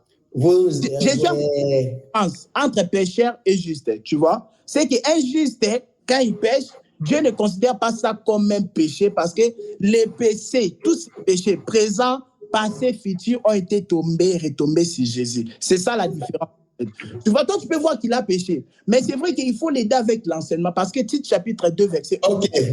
Un pasteur qui prend la femme d'autrui, il n'a pas péché? Un pasteur, toi, tu l'appelles pasteur parce que c'est un chef. Parce que pasteur, ça... Nous les reconnaissons, nous sommes des humains. Nous les reconnaissons en tant que pasteurs. Nous les reconnaissons en tant que pasteurs. Mais là, ce n'est pas un pasteur, c'est un païen, c'est un loup. Parce qu'un vrai pasteur qui craint le Seigneur ne peut pas... Mais quand la femme d'autrui est volée, par exemple... La Bible nous a prévenus, hein? La Bible nous a prévenus, comme Sœur Laria dit que je vous envoie comme étant des brebis au milieu des loups, tu vois. Donc, Dieu nous avait déjà prévenu qu'il n'y a pas des gentils, il n'y a pas que des gentils dans ce monde, tu vois. On a des loups, il y a aussi des loups, tu vois. Mais c'est vrai que moi, je parle vraiment de la différence entre un pécheur et un chrétien. Mais est-ce qu'il n'y a pas... Oui. Frère Kalonji. Oui. Est-ce que nous ne sommes pas en train de confondre deux choses? Parce que entre désobéir à la parole de Dieu, péché, oui, et offenser quelqu'un. Oui. Parce que je crois que le frère, je pense que quand on offense quelqu'un, on peut lui demander pardon. C'est ça. Mais un enfant de Dieu, son péché, c'est de désobéir à la parole. Oui. Mais quelqu'un qui a Dieu en lui ne désobéit pas à la parole. Mais tu peux offenser ton frère. C'est ça que je suis en train de dire. Donc, entre l'offense et désobéir à la parole, ça fait deux choses. Parce qu'on croit que le fait de demander pardon, une fois qu'on offense quelqu'un, qu'on lui dit pardon, on croit que c'est envers Dieu. Il y a cette confusion-là aussi. Je ne sais pas si il est dans ce stade, mais je crois qu'il y a cette confusion-là très souvent. Ok, ça va, merci papa. Excusez-moi, frère. Cette séance déjà avant, mais on avait déjà fait la séparation que quand tu pêches où tu offenses quelqu'un, ton frère, tu dois lui demander pardon. C'est ça, c'est ça. 17.3. Donc, c'est vrai que vous avez loupé un peu quelques séances. Mais sinon... Là, je comprends. Je ne suis pas avec de quelqu'un. Quand je parle du péché, je ne parle pas de l'offense. Oui. Il y a une différence entre offense et péché. Non, je te comprends, oui. Je parle du péché. Oui. Selon la définition du péché, c'est quoi? Transgression à la loi. De qui? Ouais, la loi de Dieu. La loi de Dieu. Oui. Si nous voyons quelqu'un transgresser la loi de Dieu, oui, on appellera cette personne-là comment? Si tu vois quelqu'un, oui, tu vas l'appeler. Toi, tu vas l'appeler péché. Péché, il faut. C'est la définition du mot péché. Il ne faut pas confondre. Il y a les regards de Dieu et les regards des hommes. Dieu dit dans Isaïe 5, autant que mes pensées sont, autant que le ciel est élevé de la terre, autant mes pensées sont élevées au-dessus des pensées des hommes. Toi, tu peux l'appeler pécheur parce qu'il a volé, mais peut-être c'est injuste. Il vient à peine de recevoir l'évangile. Il faut encore l'aider avec l'enseignement pour qu'il soit ami de la sanctification. Tu vois? Je vous ai posé la question pour dire un pasteur qui prend la femme d'autrui, il a péché, oui ou non?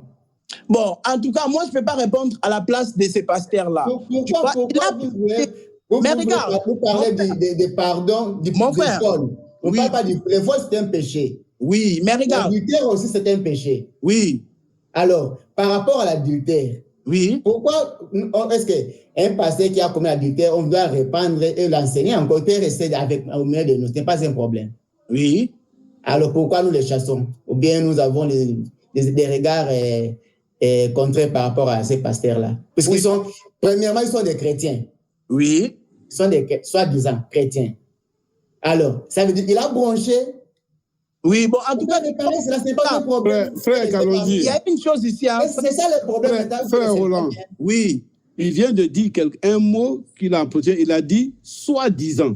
Ah. Parce que le problème qu'on a aujourd'hui, c'est que quelqu'un qui parle de la parole de Dieu, même qu'il ait l'enseignement en lui ou pas, tout le monde dit c'est un pasteur. Oui. Pourquoi? Parce que celui qui prend tout le monde comme pasteur, il n'a pas d'enseignement en lui. Oui. Parce qu'un pasteur qu'on appelle serviteur de Dieu qui a l'enseignement, c'est déjà impossible qu'il aille prendre la femme de quelqu'un d'autre. Ça, il faut qu'il se le dise.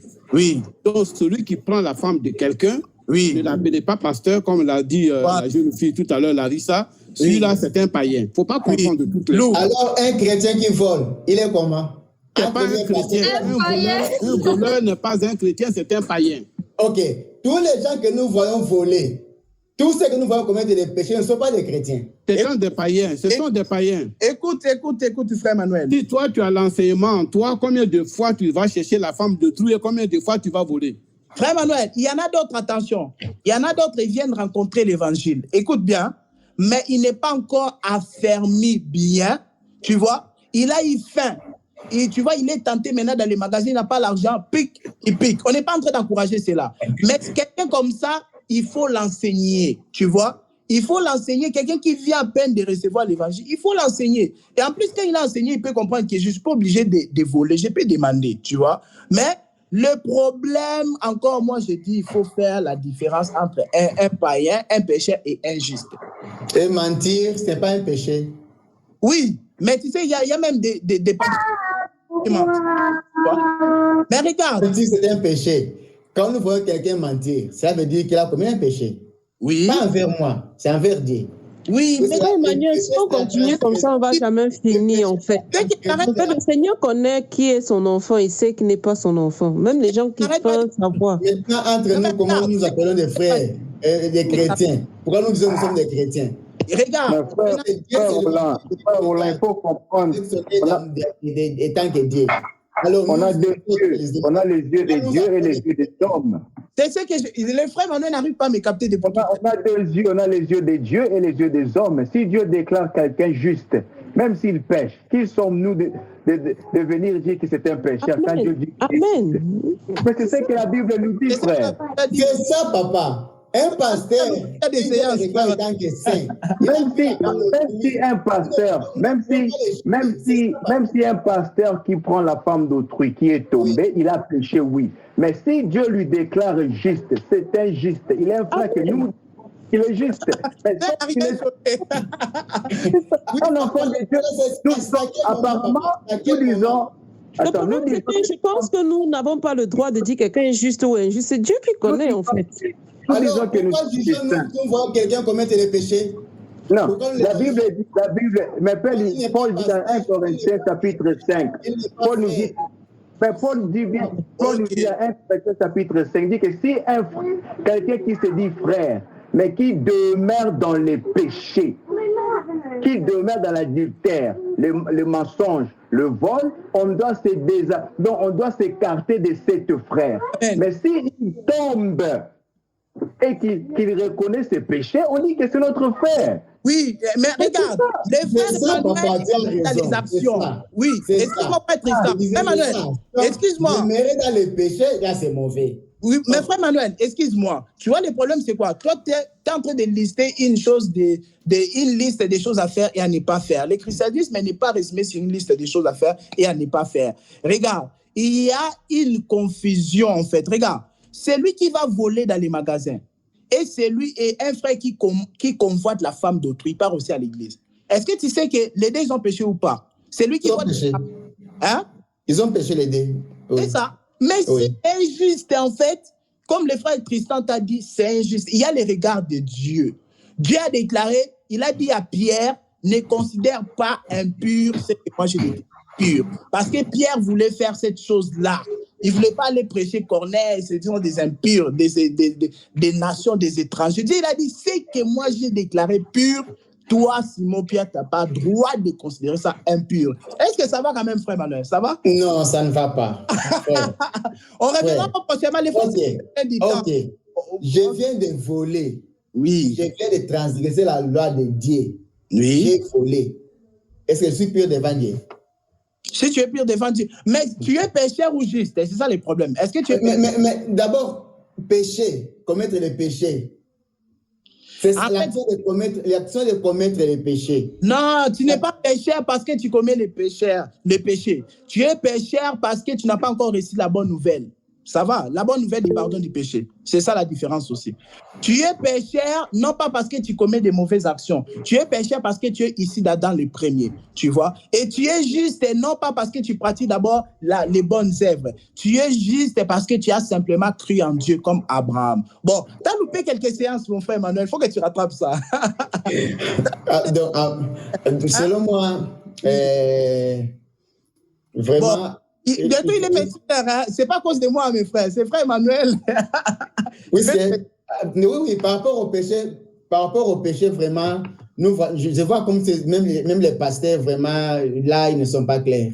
Vous déviez beaucoup parfois. Mais vous ne dites pas que non. Ce qui est mal est mal. Oui. Il ne faut pas maintenant différencier que non, voilà, il a péché, mais... Quand vous dites mais, ça veut dire que... les gens qui commettent des mauvaises actions. C'est seulement la différence. Quand vous dites mais, ça veut dire que vous enlevez la première partie là. Ça veut dire que vous ne comptez plus cela. Et il a péché. Le problème, c'est qu'on a encore la chair. C'est pour ça que la Bible dit que non, qu'il soit maudit celui qui appellera les biens mal. Oui. Ou les mal, les biens.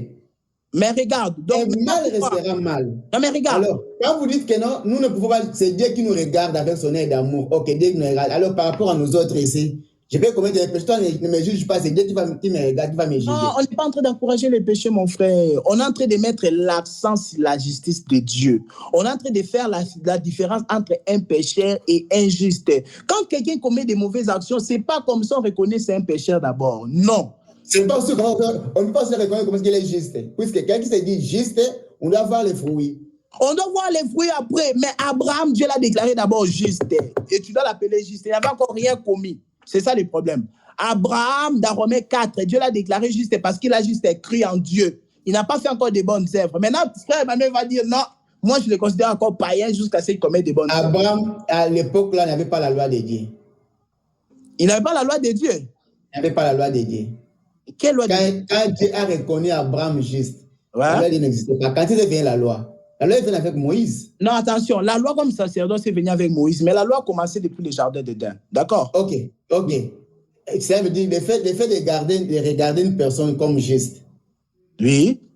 ça ne voulait pas dire que non, il commettait des péchés. Alors, c'est pour ça qu'il a regardé comme vous n'allez pas les juger. Non.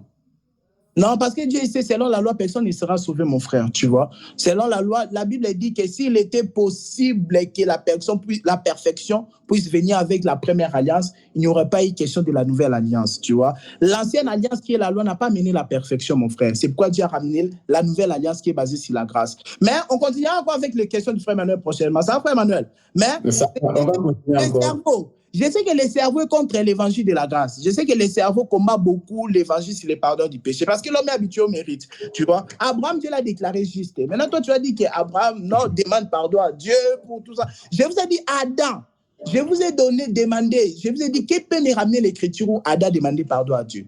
Le premier pécheur. Qui peut me donner l'écriture où Adam demandait pardon à Dieu pour qu'il soit pardonné? Vous allez voir que le salut, c'est la part de Dieu. C'est Dieu qui a regardé Adam, il lui a justifié. Maintenant, toi, tu vas dire, Adam, non, tu es encore pécheur, malgré l'agneau est mort, tu dois encore demander pardon. Adam n'a pas demandé pardon du péché. Vraiment, je vous supplie de me trouver. Mais Adam avait reconnu son péché. Hein? Il avait reconnu son péché. Oui, mais pour le justifier, c'est ce que je dis. Il avait le fait de reconnaître, c'est ça qu'on faisait, la reconnaissance du péché. Qui a reconnu son péché? Qui a reconnu le fait de dire que non, de quitter Dieu l'a politique où? La réponse d'Adam était, il s'était caché. Pourquoi? Entre reconnaître le péché et demander pardon. Hein, c'est très important. Reconnaître et demander pardon. La Bible est claire. Frère Emmanuel, les cerveaux empêchent de croire la grâce. Bon, est-ce qu'il y a... On va continuer prochainement. Oui, on va continuer prochainement. C'est à l'arrière, tu avais levé la main, non? C'est à l'arrière, non, mais c'était pour répondre à frère Emmanuel, mais ouais, c'est bon. Oui, ok. Donc, vous comprenez, mes bien-aimés, que l'évangile de la grâce, en fait, en réalité, c'est gratuit, mais les gens vont aller en enfer parce qu'ils ont refusé même la gratuité. Même quelque chose qui est gratuit, mais les gens refusent. Pourquoi les gens sont habitués au mérite? Ils pensent que la grâce de Dieu, c'est un salaire, c'est une récompense. Non, c'est pas ça la grâce de Dieu. Vous voyez? Dieu n'est pas rancunier. Le problème, c'est que nous, on pense que Dieu, il est comme nous, on l'imagine. C'est pourquoi j'ai mis une chanson qu'on chante. Tu es plus grand que ce que l'on dit. Donc, Dieu, il est plus grand que ce que l'on dit. Il est plus grand que ce qu'on l'imagine. Il est plus grand que ce que l'on pense. Dieu n'est pas rancunier comme nous. Il déclare quelque chose pur. Et toi, tu as du mal à le considérer aussi comme pur. Tu dis non, c'est encore impur. Mais bon, tu vois, en plus, quand le christianisme est vraiment commencé, vous voyez, cette réforme-là, les apôtres ont eu du mal. Hein? C'était pas facile, hein? Parce que la grâce, à l'époque, on appelait ça une nouvelle doctrine. Imagine-toi, les gens sont habitués dans la loi. Et la grâce, il vient maintenant, on dit que pour être sauvé, la circoncision n'est plus obligatoire. Les apôtres, ils ont souffert, hein? Ils ont beaucoup souffert pour prêcher l'évangile, vous voyez? Donc, la grâce, les gens considèrent ça une nouvelle doctrine. D'autres disent, quand tu prêches la grâce, tu encourages les gens à pécher. Alors que les gens sont déjà encouragés. Ils sont déjà courageux. Tout le monde est déjà courageux. Adam, il a péché. Il n'avait pas encore écouté l'évangile sur les pardons du péché. Vous voyez? Donc, c'est ça la parole de Dieu. Et on doit s'attacher à la parole de Dieu et ne pas se laisser séduire par les séducteurs. Bon, voilà, je pense que ça va. On va clôturer avec la prière. Tendre Père, nous te sommes infiniment reconnaissants. Merci encore, Seigneur, pour cette 25e séance. Merci parce que c'est toi qui avais commencé avec nous, Seigneur, sur ces grands thèmes, le Jésus, fils des charpentiers. Merci parce que de la manière dont tu nous as conduits, Père de grâce, Père de lumière. Nous te bénissons pour les séances passées, Seigneur. Nous te bénissons pour la séance d'aujourd'hui et pour les séances à venir. Merci, Seigneur. Nous te prions de continuer toujours à nous faire du bien, Seigneur Dieu de gloire. Parce que tu nous as sauvés, Seigneur.